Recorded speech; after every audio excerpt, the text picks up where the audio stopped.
அஸ்ஸலாமு அலைக்கும் வரஹ்மத்துல்லாஹி வபரகாத்துஹு. கண்ணியம் நிறைந்த ஏக இறைவனின் நல்லடியார்களே, அருமை சகோதர சகோதரிகளே,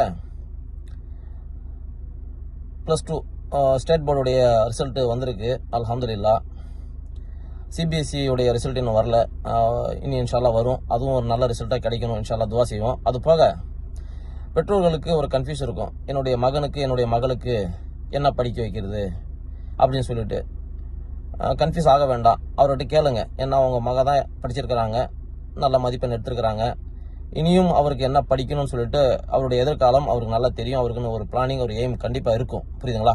கூப்பிட்டு நீங்கள் உட்கார வச்சு பேசுங்க, டிஸ்கஸ் பண்ணுங்கள். டிஸ்கஸ் பண்ணாமல் விட்டுறாதீங்க. புரியுதுங்களா? அது போக அவர் சொல்லக்கூடிய கருத்து, அவர் தேர்ந்தெடுக்கிற துறை நல்லா இருந்துச்சுன்னா விட்டுடுங்க. ஏன்னா அவர் கம்ப்ளீட் பண்ணிவிடுவார், அச்சீவ் பண்ணிவிடுவார். அப்படி இல்லைன்னு சொன்னீங்கன்னு வச்சிங்களா, அவருக்கு இதை படிக்கலாம்ப்பா, இப்போ இருக்கக்கூடிய காலகட்டத்தில் இப்படி தான் இருக்குது. ஏன்னா பிள்ளைங்களுக்கு அவ்வளோ எக்ஸ்பீரியன்ஸ் கிடையாது. புரியுதுங்களா? பிள்ளைகள் தானே. அப்போது பெற்றோர்கள் நமக்கு நிறைய எக்ஸ்பீரியன்ஸ் இருக்குது, நம்ம நிறையா பார்த்துருக்குறோம். இந்த உலகம் எங்களுடைய அப்பா காலமும் பார்த்துருக்குறோம், நம்மளுடைய காலமும் பார்த்துருக்குறோம். இனி வரப்போகக்கூடிய காலங்கள், புரியுதுங்களா? பாஸ்ட், ப்ரெசண்ட்டு, ஃபியூச்சர் எல்லாமே நம்ம பார்த்துட்டோம். ஃபியூச்சர் தான் எப்படி இருக்கும்னு நமக்கு தெரிஞ்சு போச்சு. அப்படிங்கும்போது பிள்ளைகளுக்கு நம்ம சொல்லலாம். இப்போ வந்துட்டு இருக்கக்கூடிய காலகட்டத்தில் நீதித்துறை நிறைய படிக்க வைக்கணுங்க. புரியுதுங்களா? அட்வொகேட்டு, அந்த மாதிரி வக்கீல்ஸ், எல்எல்பி இதெல்லாம் நிறையா படிக்க வைக்கணும் நம்ம பிள்ளைகளுக்கு.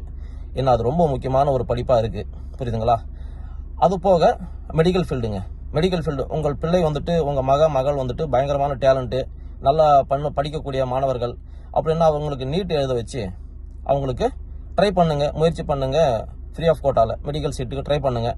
அப்படி கிடைக்கலன்னு வச்சுக்கோங்க, நீங்கள் ப்ரைவேட்டில் பணம் இருந்துச்சுன்னா உங்கள்கிட்ட பணம் இருக்குது, நிலம் இருக்குது, ப்ராப்பர்ட்டி இருக்குது, சேல் பண்ணி நீங்கள் உங்கள் பிள்ளைங்களுக்கு ஒரு டாக்டர், சிறந்த டாக்டர் ஆகலாம். புரியுதுங்களா? அப்படி இல்லை, கவர்மெண்ட் சீட்டும் கிடைக்கல, ப்ரைவேட்டும் படிக்க வைக்க முடியாது, நம்மளோட பொருளாதாரம் இல்லை அப்படின்னு சொன்னீங்கன்னா நீங்கள் என்ன பண்ணலாம் தெரியுமா? துணை மருத்துவம் நிறையா இருக்குங்க. அல்ஹம்துலில்லாஹ். இப்போ பாருங்கள், நிறைய பேர் வந்து படிச்சுட்டு இருக்கிறாங்க. புரியுதுங்க? ஏகப்பட்ட கோர்சஸ் வந்துருச்சு. பிஎஸ்சி கோர்சஸ் வந்துச்சு. ஃபார்ம் டி படிக்க வைக்கலாம், பிஎஸ்சி ஃபார்மசி படிக்க வைக்கலாம், டிஃபார்ம் படிக்க வைக்கலாம், பிஎஸ்சி கார்டியாலஜி படிக்க வைக்கலாம், ரேடியாலஜி படிக்க வைக்கலாம். அதில் நிறைய கோர்ஸ் இருக்குது. நான் இன்ஷால்லா அதை நான் ஷேர் பண்ணுறேன். அதாவதுங்க, முடித்த உடனே இந்த 2 துறையில் தாங்க வேலை, உடனே வேலைங்க. மற்ற என்ன நீங்கள் படித்தாலும் வேலை தேடணும். நம்ம அது பார்க்குறோம் இல்லையா? இப்போ நிறைய பேர் படிச்சுட்டு வேலை தேடிட்டு இருக்கிறாங்க. அப்போ நீங்கள் இன்ஜினியரிங் படிக்கணும்னு சொன்னீங்கன்னா ஐஐடிக்கு போகணும், டேலண்ட் இருந்துச்சுன்னா. அப்படின்னா என்ஐடிக்கு போகணும். அப்படி லாஸ்ட் கட்டத்துக்கு விஐடிக்காவது போகணும். புரியுதுங்களா?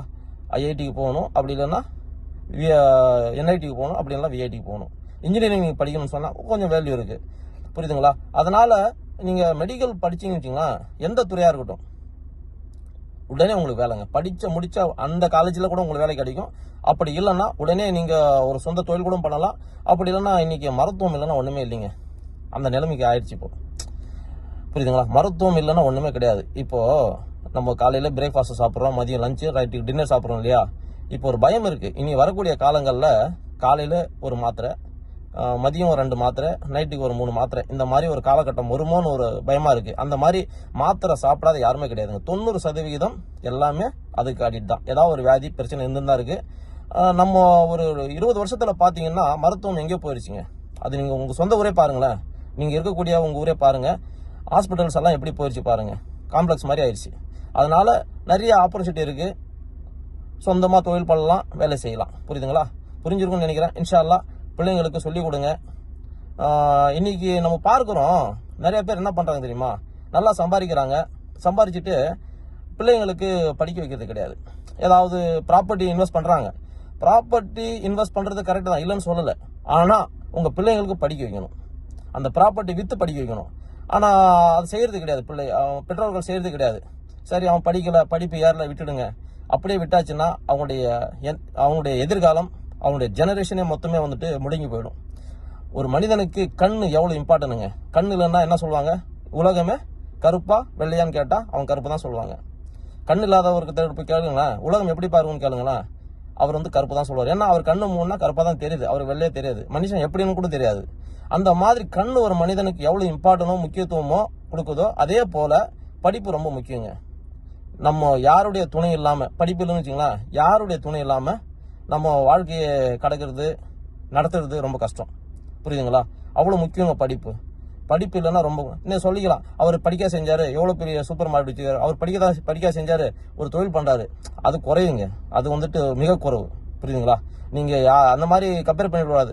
சொல்லிக்கலாம், அவர் படித்தாரா, அவர் பாருங்கள் பிளேயராக இருக்காரு, கேப்டனாக இருக்காரு, ஸ்டாராக இருக்காரு, அவராக இருக்காரு, இவராக இருக்காரு, இதே சொல்லி சொல்லி நம்ம என்ன பண்ணிட்டோம், உக்காந்துட்டோம். பிள்ளைங்களுக்கு அப்படி சொல்லாதீங்க. பிள்ளைகள் அப்படி சொன்னால் கூட எடுத்து கொடுங்க. படிப்பு ரொம்ப முக்கியம். அவருடைய எதிர்காலம் மட்டும் கிடையாது, அவருடைய ஜெனரேஷனே வந்துட்டு படிப்பில் இருக்குங்க. இன்ஷா அல்லாஹ் நம்ம பிள்ளைகள் எல்லோருமே வந்துட்டு நல்லா படித்து நல்ல மதிப்பெண் எடுத்து நல்ல துறையில் போயிட்டு அவங்களும் மற்ற ஏழை எளிய மக்களுக்கு உதவி பண்ணணும். அந்த ஒரு எண்ணத்தில் நோக்கத்தில் நம்ம பிள்ளைகளை படிக்க வைக்கணும். இன்ஷா அல்லாஹ். அஸ்ஸலாமு அலைக்கும் வரஹ்மத்துல்லாஹி வபரகாத்துஹு.